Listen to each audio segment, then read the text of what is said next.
जय गुरु जी। गुरु जी के चरणों में कोटि कोटि नमन, अनंतम अनंतम शुक्राना।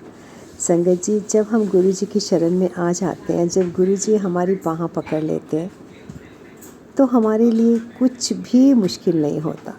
तो हम कुछ भी अपनी मर्ज़ी से नहीं कर पाते हैं। सब कुछ गुरु जी कराते हैं जो हमारे लिए अच्छा हो। संगत जी, मैं बहुत ही कंफ्यूज थी, दो तरफ हो रही थी कि क्या करूं, रामचरितमानस पढूं या शिव पुराण पढूं। और मैंने गुरु जी के ऊपर सब कुछ छोड़ दिया। मैंने उनसे बोला, गुरु जी जो आप कराएंगे मैं वो करूंगी। और गुरु जी ने बड़े अच्छे तरीके से मुझे समझाया और बताया कि मुझे क्या करना चाहिए। हम शिव पुराण का पाठ दोबारा ज़रूर पढ़ेंगे संगत जी, और उसके बाद भी पढ़ेंगे गुरु जी की अनुमति से।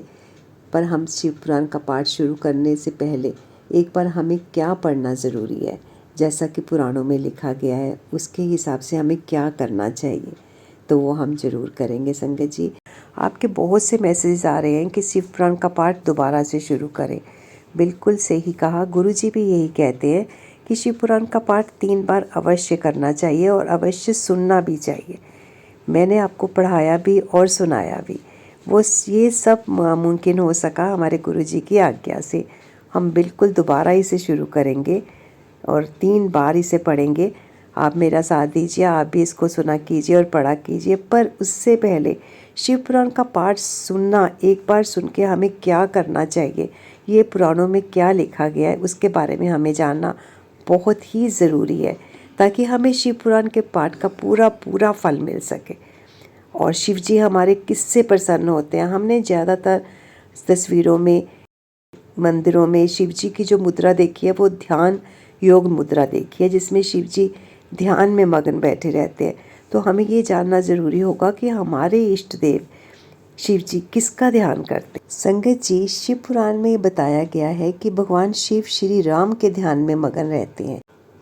राम नाम का एक जप विष्णु जी के सहस्त्र या हजारों नामों के जपने जैसा है। शिव जी की आराधना कभी पूरी नहीं होती जब तक हम राम का नाम ना लें। तो शिव जी की आराधना के साथ साथ राम नाम का भी नाम लेना बहुत ज़रूरी है। भगवान शिव राम के इष्ट एवं राम शिव के इष्ट हैं। और यदि उपास्य और उपासक में परस्पर इष्ट भाव हो, इसी स्थिति को संत जन देवो भव का नाम देते हैं। भगवान राम ने स्वयं कहा है, शिव द्रोही मम दास कहावा, सो नर मोही सपनेहु नहीं पावा। अर्थात जो शिव का द्रोह करके मुझे प्राप्त करना चाहता है, वह सपने में भी मुझे प्राप्त नहीं कर सकता।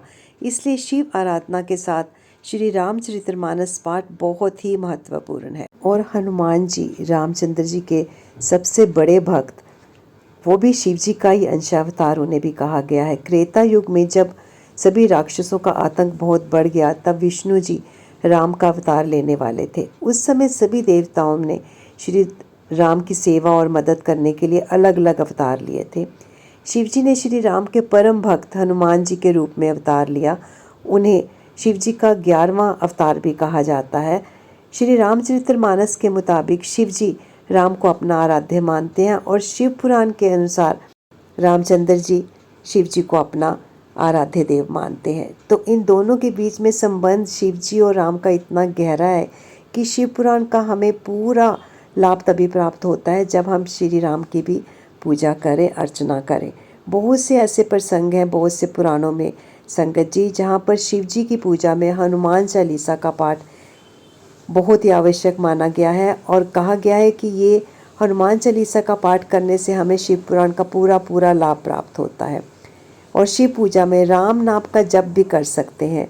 एक पद्य पुराण है एक संगत जी, उसके पाताल खंड में शिव जी और हनुमान जी के बहुत ही रोचक प्रसंग हैं, जिनमें ये साफ साफ कहा गया है कि शिव जी की पूजा तब तक अधूरी है जब तक हम राम जी की पूजा अर्चना नहीं करते और हनुमान जी की नहीं करते।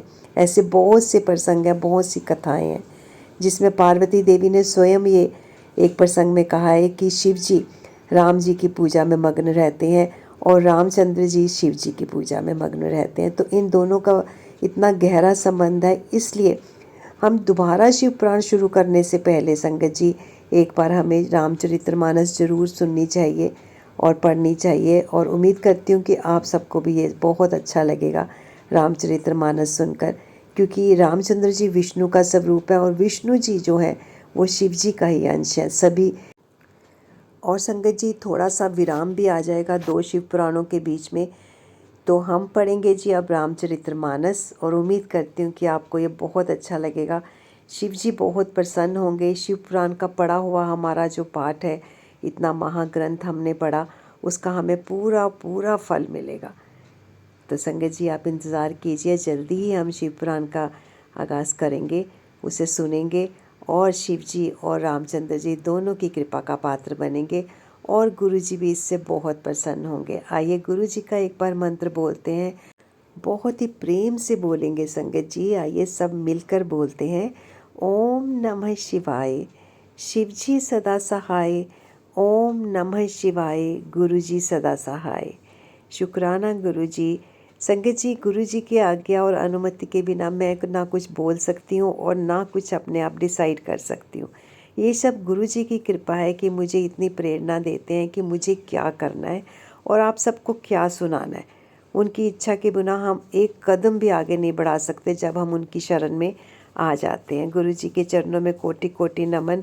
हमें सही रास्ता दिखाने के लिए, शिव पुराण का पूरे पाठ का हमें अधिक से अधिक फल देने के लिए गुरु जी हमें जो प्रेरणा दे रहे हैं, हमें उसी रास्ते पर आगे बढ़ना चाहिए। Thank you guru ji, thank you so much for guiding us.